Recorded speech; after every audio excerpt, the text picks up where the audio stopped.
Espera. Hay algo. Tienes razón.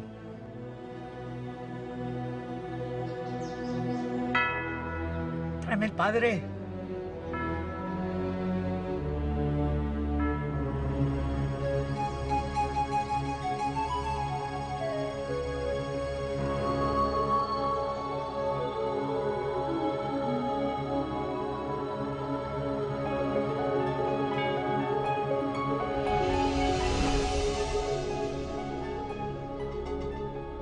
History is a gift of knowledge handed down to us by generations past. This knowledge is far more than a collection of facts arranged in chronological order. It's a source of enlightenment that helps us understand ourselves and our place, our purpose in our world and in the universe around us.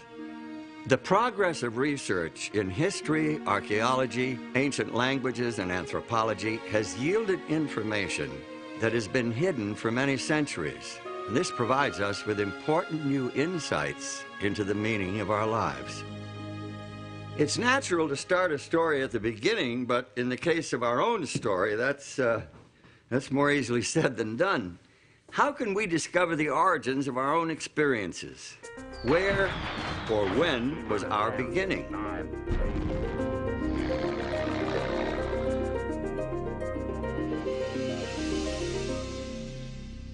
The ancient Babylonians left us one of the oldest myths about human origins. It's an epic creation poem that was written sometime during the 2nd millennium BC. It's called the Enuma Elish, which translated means, when on high.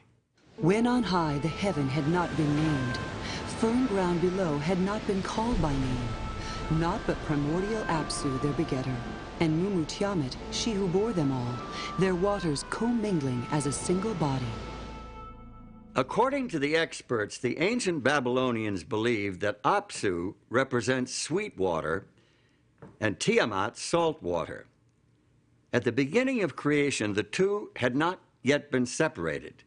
Mingled together as they were, they possessed within them the seeds of life. They brought forth generations of gods who, in the course of time, created man. The Navajo and Pueblo Indians of North America share a traditional view of several separate creations. The Aztecs of Old Mexico had a similar belief. The god Quetzalcoatl invented people, molding them from ash. A great flood came, and all the people became fish. The Creator tried again, but there was a complete eclipse of the sun, and in the darkness, all the people were killed and eaten by jaguars. A rain of volcanic fire and ash destroyed the 3rd creation. The 4th attempt was foiled when the world was ravaged by a violent hurricane, and people turned into apes. The earth as we know it is the result of the 5th creation and is doomed to ultimate destruction by earthquake and famine. Not a very reassuring picture, is it? And yet this worldview was very real to the Aztecs. This is all depicted in the famous sunstone, perhaps the single most important artifact from the Aztec civilization. Created in the 15th century, it weighs in at over 25 tons. Very substantial evidence of their view of beginnings. It's all there, carved in stone. But does it accurately portray our beginnings? Best-selling Swiss writer Erich von Däniken has 16 books to his credit.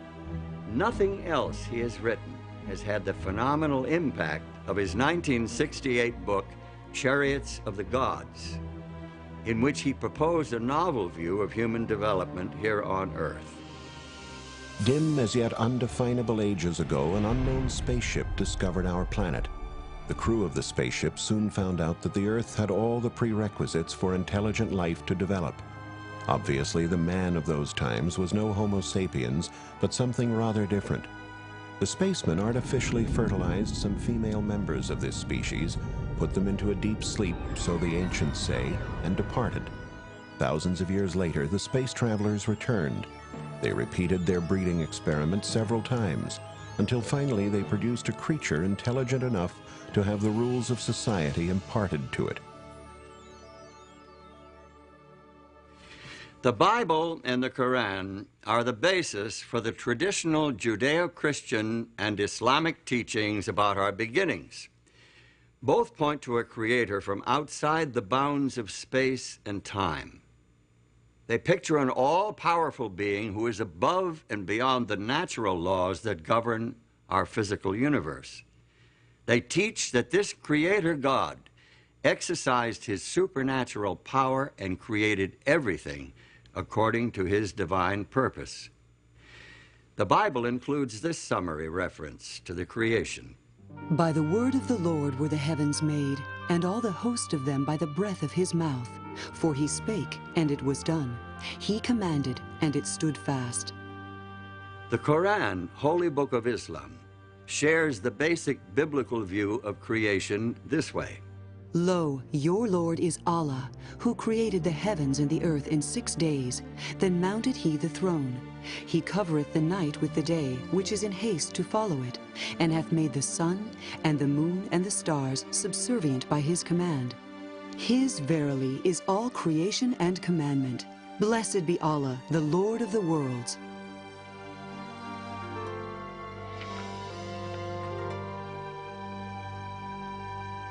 By the early 1800s, some scientists were proposing new theories regarding the origin of life on Earth, theories that conflicted with traditional creationism.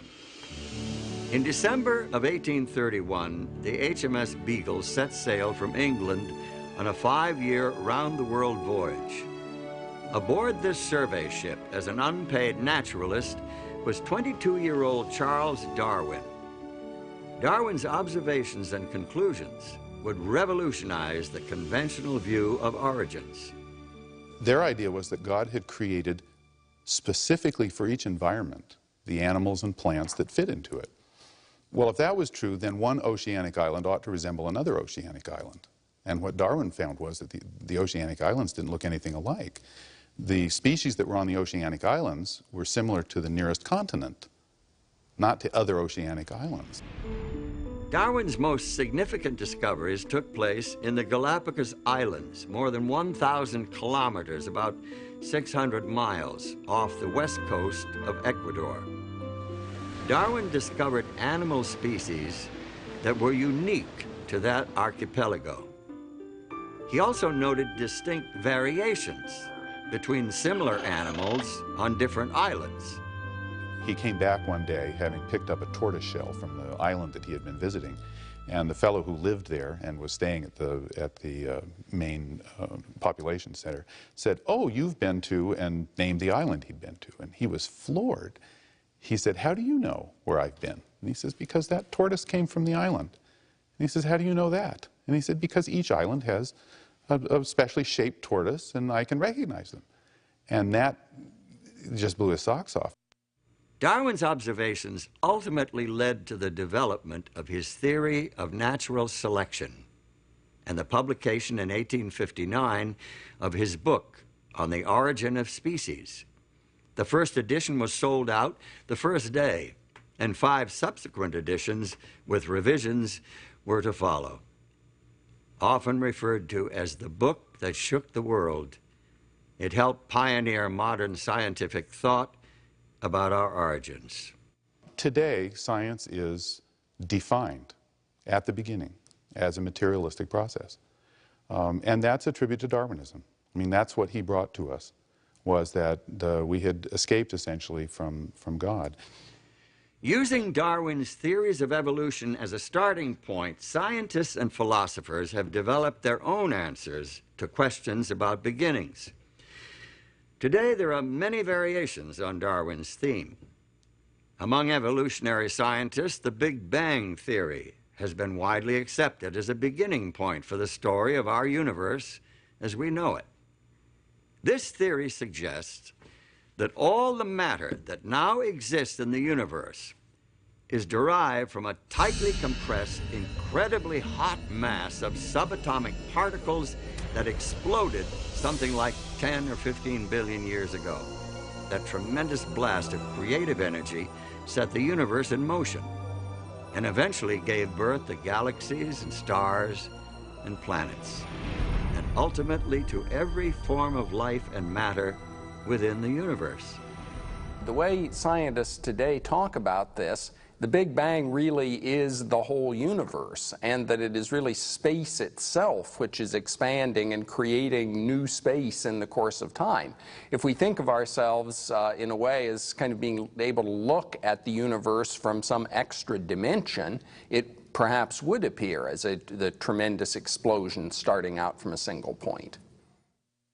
The theory of evolution teaches that life on Earth has evolved over vast periods of time, with simple single-celled forms developing into complex organisms purely by blind chance, through a process of trial and error. It was this process that Charles Darwin called natural selection. And he said, essentially, that there were 4 steps. He said, first of all, variation exists. No two individuals in a population are ever exactly alike. Secondly, that every population overproduces. More young come into existence in one year than can possibly live until the next year. So that leads to the struggle for existence, the competition, and then survival of the ones that are the fittest. The fittest are simply those that have variations that give them an advantage. And the last thing was that the variations are inherited, so that the ones that live reproduce, and their offspring are more likely to have these fit variations. Are we the unplanned and accidental result of evolution through natural selection? Or are we the handiwork of a supreme being, the Allah of the Koran and the God of the Bible? Do we owe our existence to the Aztec or Babylonian gods, or to some alien creatures from outer space? What is the truth about our origin?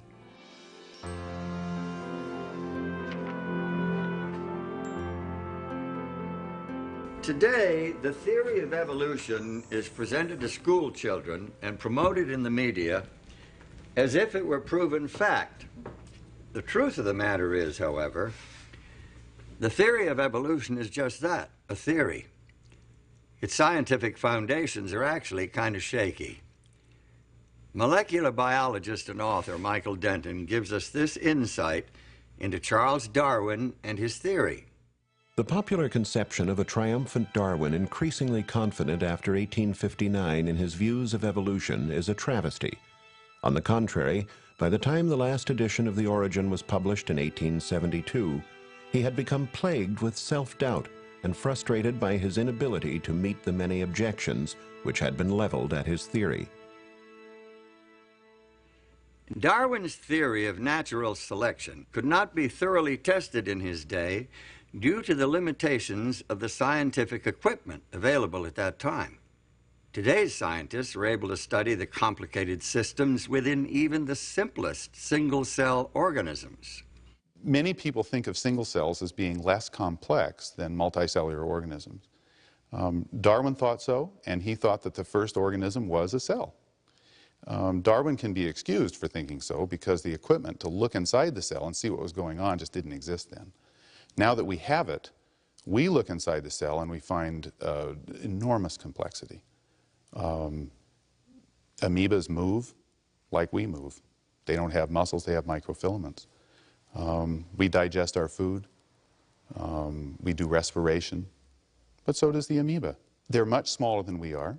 They don't have but one cell, but they do all of the things we do, and they're just as complex.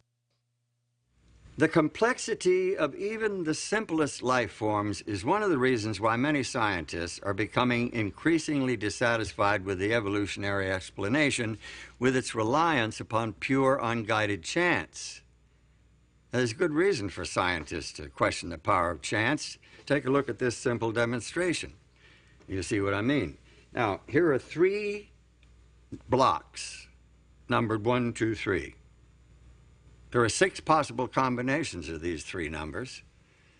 Now, I'll put the blocks into this box and shake it up.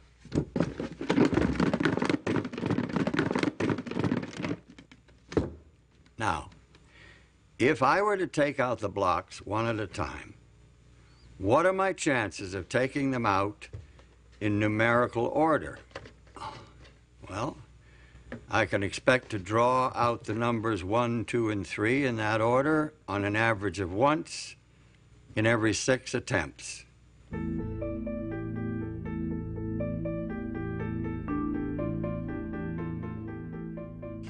Now, here are 2 more blocks, numbered 4 and 5. I'll add them to the 3 others in the box. Now, there are 120 possible combinations. The law of averages tells me that I can expect to pull out blocks numbered 1, 2, 3, 4, and 5 in that order on the average of once in every 120 tries. Now, look, here are blocks numbered 6 through 10. I'll put them in the box for the others. My chance of picking out all 10 blocks in numerical order is less than 1 in 3.5 million.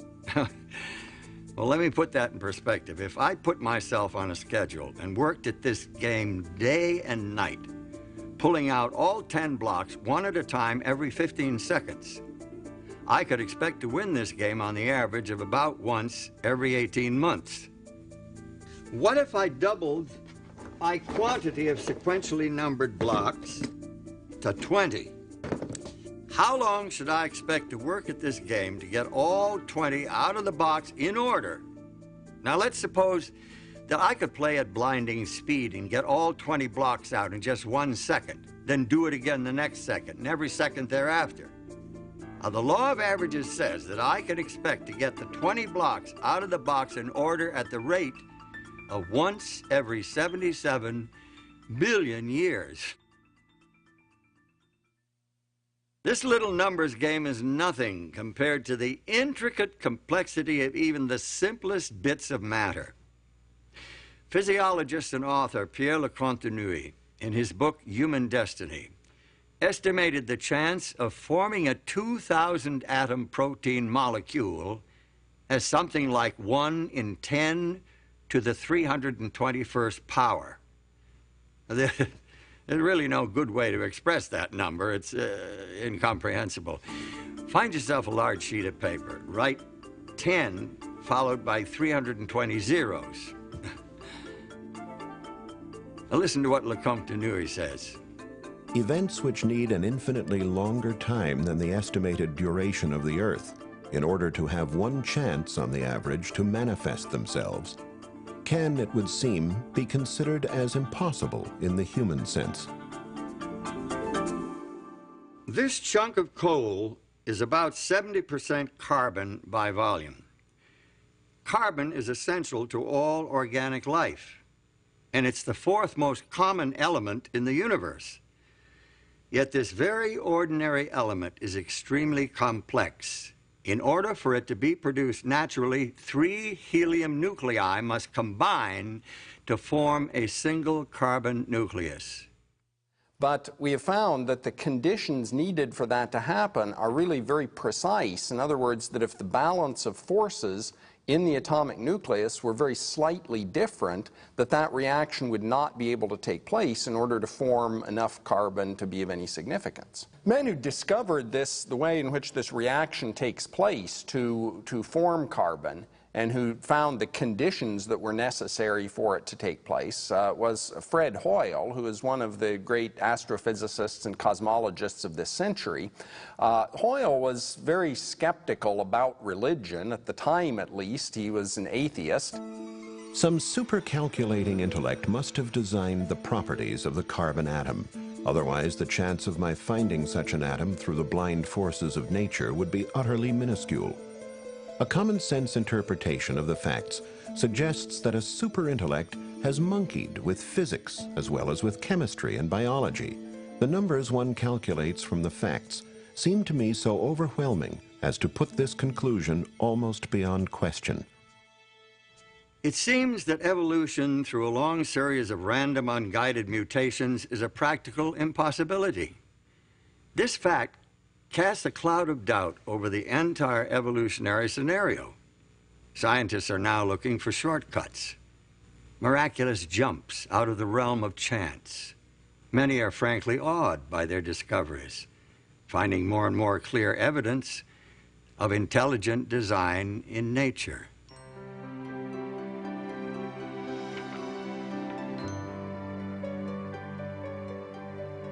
Intelligent design, of course, requires a designer. And the clearest portrayal of a designer and his work is found here in the Bible. The creation account itself records a systematic progression of creative acts culminating in the creation of man. The Hebrew prophet Jeremiah emphasizes this intelligent design when he writes about the Creator. He hath made the earth by his power. He hath established the world by his wisdom, and hath stretched out the heavens by his discretion. Biblical creation theology does not attempt to provide a scientific description of God's creative acts. Instead, it suggests the meaning, the purpose, the goal of creation. Through faith, we understand that the worlds were framed by the word of God, so that things which are seen were not made of things which do appear.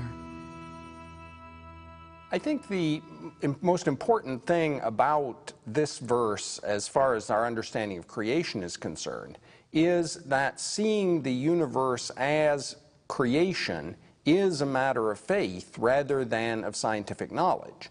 That is, that we can understand the universe in detail by scientific investigation, but we see it as the creation of God because of our personal trust and confidence in God. Now, perhaps some of us have been too quick to discard this old book as an irrelevant collection of useless fables and legends and traditions. Its value lies far beyond the realm of science. It deals with concepts that cannot be analyzed in a laboratory. It addresses many questions that science cannot answer. That is, science can talk about how the universe behaves, how things take place within the universe. It cannot explain why something exists rather than nothing. That is, it cannot really explain the fundamental question of existence. Could it be that the neglected pages of Scripture actually offer accurate insights into our origins? If so, we're not here by accident. We must see ourselves as a part of a Creator's design. There must be a plan, some real purpose for our existence. And God said, Let us make man in our image, after our likeness, and let them have dominion over the fish of the sea, and over the fowl of the air, and over the cattle, and over all the earth, and over every creeping thing that creepeth upon the earth. The creation story depicts God as having great ambitions, high hopes for the human race. People were created in the image of their Maker. In their original innocence, they had direct communication with God, an intimate, personal, face-to-face relationship with their Creator.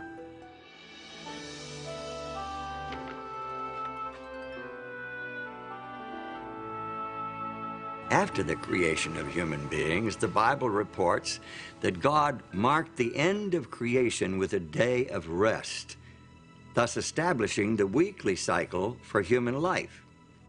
Thus the heavens and the earth were finished, and all the host of them. And on the seventh day God ended his work which he had made, and he rested on the seventh day from all his work which he had made. And God blessed the seventh day and sanctified it, because that in it he had rested from all his work which God created and made. God creates the entire world in 6 days, and then he rests on the Sabbath. The Sabbath is, though, a creation in and of itself, because what it does is put the rest of the 6 days in perspective. What did God create on the seventh day? As a matter of fact, God created nothing on the seventh day. God created no thing, but instead God created a context in which everything that has been created, the natural world, the material world, and life itself, can really be appreciated and enjoyed and celebrated. By creating the Sabbath, God gave human beings an opportunity to emulate Him, to enter into His rest, and thereby to signify their special relationship with Him as their Lord and Creator. Notice what Pope John Paul II said in his 1998 apostolic letter entitled Dies Domini. The Sabbath has been interpreted evocatively as a determining element in the kind of sacred architecture of time. It recalls that the universe and history belong to God. John Paul's reference to the sacred architecture of time supports the biblical assertion that the 7-day weekly cycle was designed for us by our Creator. Thus, the week differs from all other units of time. Let's think about the structure of time. Each of us deals with time independently. We each have a past. We each live in an immediate progressing present that we sense is moving quickly or slowly, depending on our age and other subjective factors. As for the future, it's a mystery. Your sense of time and mine are different. In order for us to coordinate our activities, we must have external reference points. Now, most of what we need for timekeeping we get from creation. The story defines a day as a period of darkness and light, evening and morning. It is caused by the rotation of the earth upon its axis. More precise units of time, hours, minutes, and seconds, are simply fractions of the day. That's easy. That's easy. The year is the period required for the earth to orbit the sun. The month, as we know it today, is loosely based on a full cycle of lunar phases, but it's been adjusted to make 12 months equal 1 year. The week is a different story altogether. At first glance, it's an arbitrary period of time related to no natural phenomenon. The earliest record of the week is found in the literature and archaeology of the ancient Semitic peoples who inhabited southwestern Asia prior to 2000 BC. Now, where did they get the week? Was it embedded in their past as a result of the Creator's design? But is the week really an arbitrary artificial unit of time? Astronomer and anthropologist Anthony F. Avini suggests an alternative in his book, The Empires of Time. He reports that some chronobiologists are convinced that the 7-day cycle is designed into our very nature. The 7-day biorhythm in the human body is one of the recent discoveries of modern chronobiology. For example, the probability of rejection of certain organs is now known to peak at weekly intervals following an implant.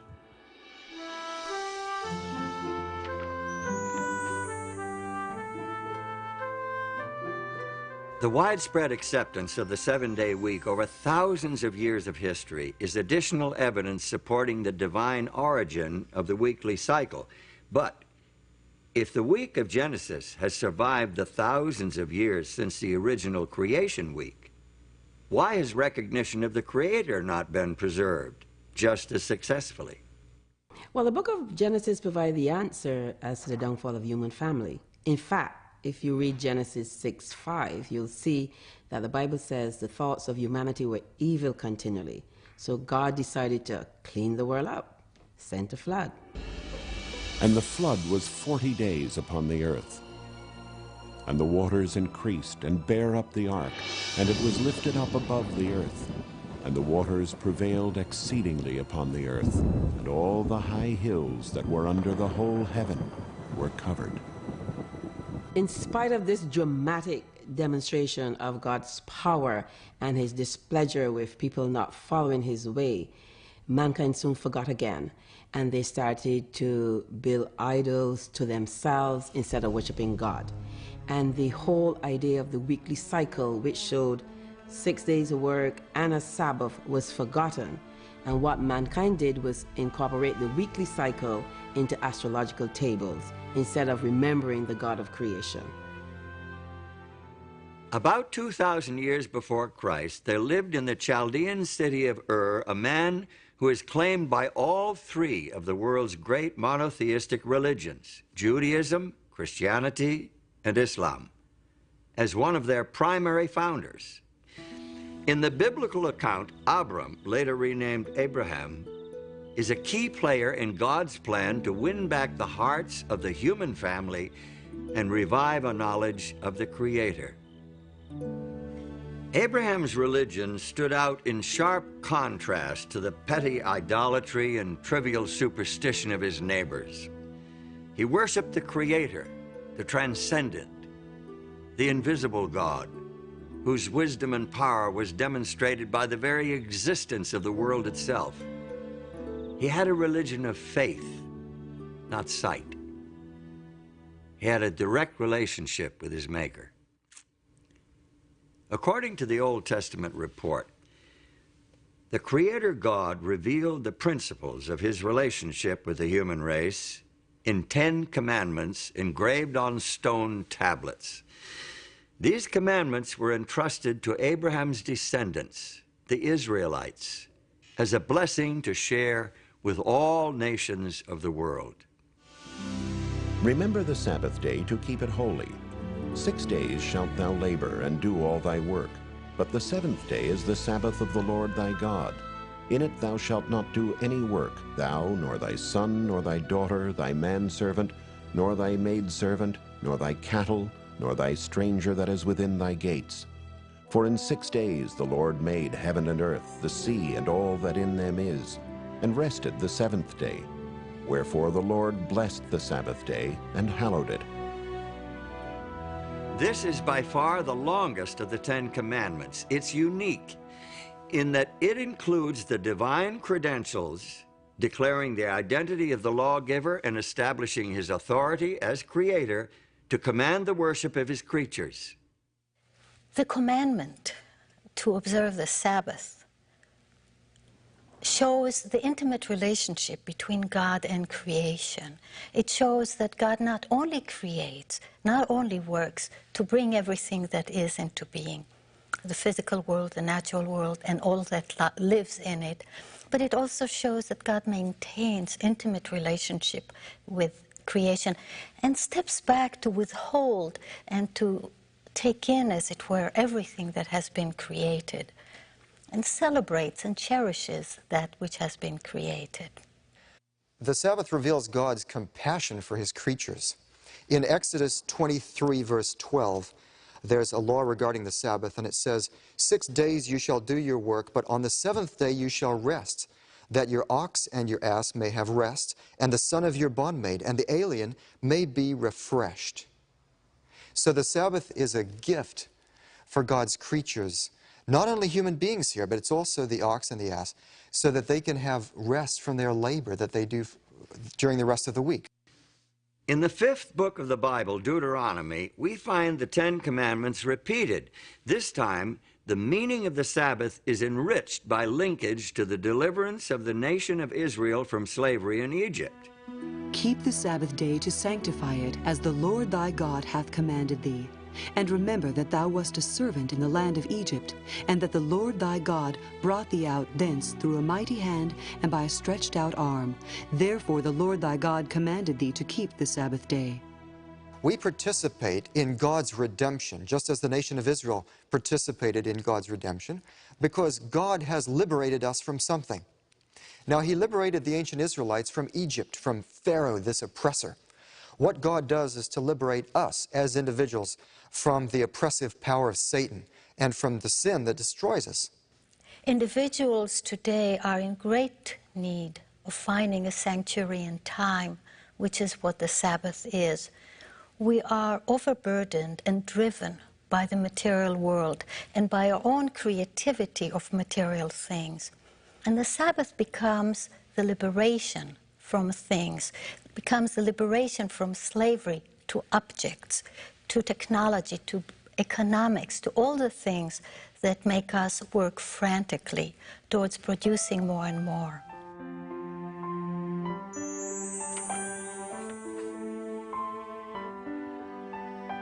Since the seventh-day Sabbath has such rich meaning, and since it is part of the Ten Commandments, why is it not more widely observed today?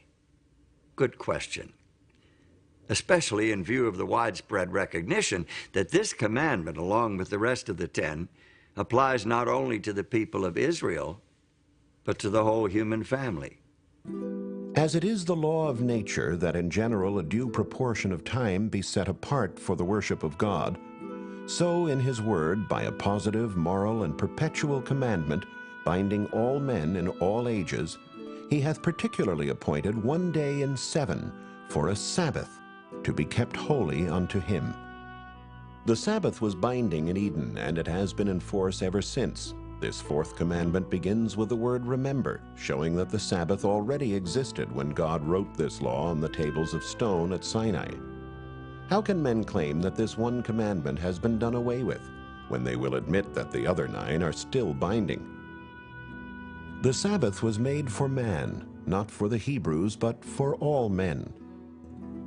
The Sabbath commandment reveals to us a picture of a Creator who craves a place in the hearts and lives of all his human children.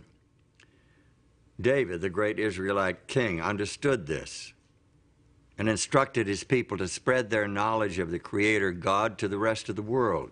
Declare his glory among the heathen, his marvelous works among all nations. For all the gods of the people are idols, but the Lord made the heavens. Give unto the Lord the glory due unto his name. And let men say among the nations, the Lord reigneth.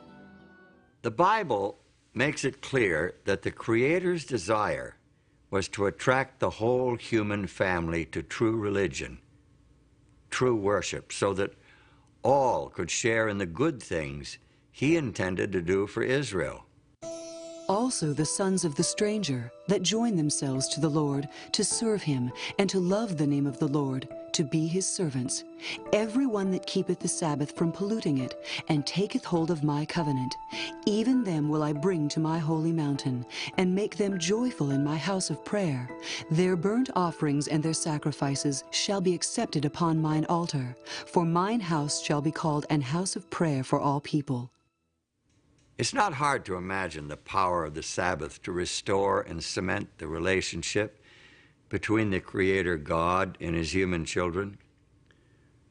Their devotion to the Sabbath day, their worship and praise and appreciation for his creative power would bind them to their God with ties of love and gratitude. If they continued their heartfelt observance of the Sabbath, they could never forget him. Moreover, also I gave them my Sabbaths, to be a sign between me and them, that they might know that I am the Lord that sanctify them.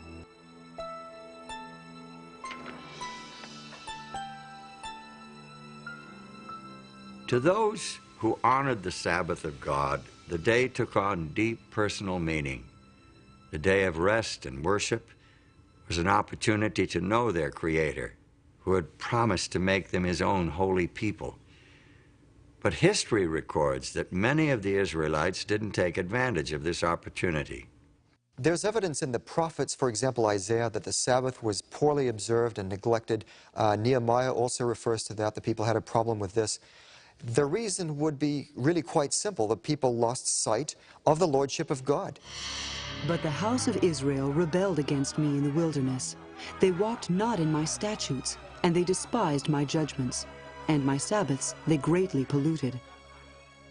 The Sabbath, symbol of Israel's unique relationship with God, the very heart of a Creator-oriented worship system, was commonly desecrated. Finally, the prophet Jeremiah announced the result of Israel's apostasy. Just imagine the prophet Jeremiah walking up and down the streets of Old Jerusalem. It wasn't a happy message that he bore. He warned the people that their city was to be destroyed, their temple destroyed, and that they would be carried away to Babylon to serve the king of Babylon. 70 years. nobody listened. From about the year 605 BC, the armies of Nebuchadnezzar, king of the Neo-Babylonian Empire, repeatedly invaded the Israelite homeland. His army eventually destroyed the capital city of Jerusalem and carried most of the inhabitants into exile. Some of the captives were taken to Babylon, while others were dispersed throughout the empire. And now, far from their homeland, far from all that they had held dear, many of the Jews began to realize that they had made a terrible mistake. Many of them began to realize that they must return to the God of their fathers and the worship of their ancestors. Now, many of these Jews, men of great ability, rose to high position in their foreign lands. Daniel, for example, became the prime minister of the kingdom of Babylon. And when the Medo-Persian Empire took over, he rose to the position of first president of the land. It was Daniel who led Darius the Mede to recognize the God of heaven. I make a decree that in every dominion of my kingdom men tremble and fear before the God of Daniel, for he is the living God, and steadfast forever, and his kingdom that which shall not be destroyed, and his dominion shall be even unto the end.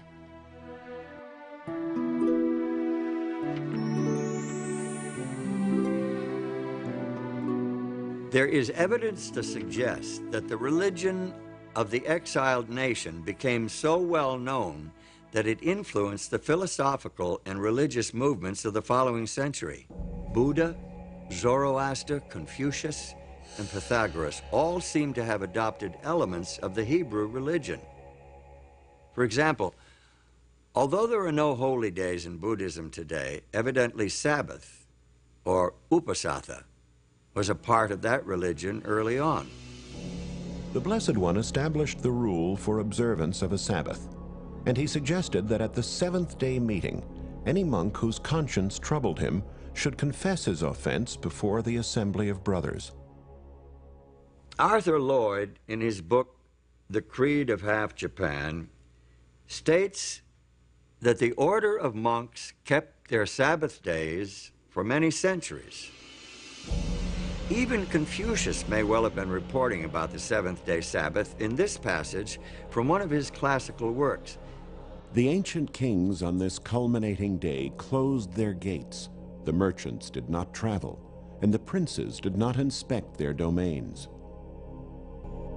Some knowledge of the weekly Sabbath eventually found its way into numerous cultures. In the Hebrew language, the name of each day shows its relationship to the Sabbath. The first day is called Echad B'Shabbath, one accompanying or along with the Sabbath. Each succeeding day proceeds toward the Sabbath until the sixth day, which is called Eve of the Holy Sabbath. Day 7 then is Sabbath. In more than 100 ancient and modern languages, the seventh day of the weekly cycle was named Sabbath or its equivalent.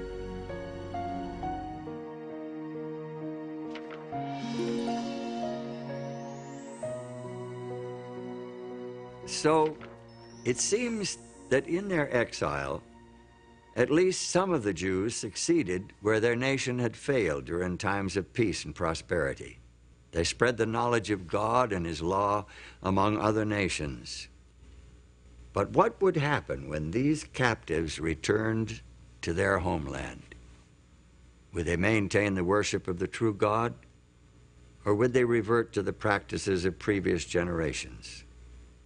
We find an answer in the story of Nehemiah. Nehemiah did not return to Jerusalem when the others went, but when one came telling the state of affairs. This news so saddened Nehemiah that he says he actually sat down and wept. In fact, he finally decided that he must, if possible, go to Jerusalem himself to see what he could do to help. Nehemiah was a capable and energetic leader. He successfully directed the reconstruction in the city of Jerusalem. But he didn't stop there. He was a zealous reformer with a burden for restoring the spiritual life of his people, because he saw Sabbath breaking as a reason for the years of captivity. He was particularly devoted to preserving the sanctity of the holy day. He discovered that the people were buying and selling on the Sabbath day. Well, he said, we can't do this sort of thing. This is the reason why we were sent into captivity. And when the merchants still continued to come, he ordered the gates barred on the Sabbath day. And when they still continued to come and camp outside the gates of the city, he threatened to have them arrested. A priest named Ezra assisted Nehemiah in his work. He exerted a strong influence on the spiritual life of the Jews of his day. Ezra taught the people God's laws and led a spiritual revival and reformation based on the inspired scriptures. The people joined together in a solemn oath to obey the commandments that God had given through Moses. They promised not to desecrate the Sabbath by entering into commerce on that day. They observed the holy day so carefully and consistently that Sabbath keeping became a distinctive characteristic of their nation. During the period between the end of the Bible's Old Testament record and the beginning of the story of Jesus Christ in the New Testament, there was almost continual upheaval in the Middle East. The armies of Alexander the Great overran the Persian Empire. Within a short time, Alexander himself died, and his empire broke up into rival factions. Palestine, along with Syria, eventually came under the rule of the Seleucid dynasty. King Antiochus IV is notable especially because of his opposition to the religion of the Jews. His troops took over the temple in Jerusalem and set up a system of pagan worship in its courts. Josephus, the famous chronicler of Jewish history, tells us that Antiochus tried to stamp out all visible evidence of the Jews' spiritual identity. So he sent emissaries to Jerusalem, declaring, they must tear down the altar of Jehovah. They must give up the worship of the Sabbath. So they gathered themselves together, fled to the wilderness, and there they found a cave that could accommodate their numbers of about 1,000. Now when it was told the king's servants that certain men who had broken the king's commandment were gone down into the secret places in the wilderness, they pursued after them a great number, and having overtaken them, they camped against them, and made war against them on the Sabbath day. And they said unto them, Come forth, and ye shall live. But they said, We will not come forth, neither will we do the king's commandment to profane the Sabbath day. And they burnt them as they were in the caves, because they were not willing to break in upon the honor they owed the Sabbath, even in such distresses. There were about 1,000 with their wives and children, who were smothered and died in these caves. The martyrdom of those Jewish patriots in the days of Antiochus IV is a great testimony to the power of their beliefs. Their God and his Sabbath meant more to them than life itself. Their sacrifice was a victory of faith. The Old Testament, supported by the evidence of history, language, and culture, establishes the Sabbath as a sacred memorial to the creative and redemptive work of God. It declares the Sabbath to be a sign of the intimate relationship between the Creator and those who worship him, a day of rest and worship that can bind the hearts of human beings to the heart of their Creator. When early Christians inherited the Sabbath, the teachings of Jesus Christ and his disciples serve to emphasize and enrich its meaning, magnifying its importance. Today, for many Jews and Christians alike, it is still a central point of spiritual life and worship. To this day, it remains a defining element in the sacred architecture of time.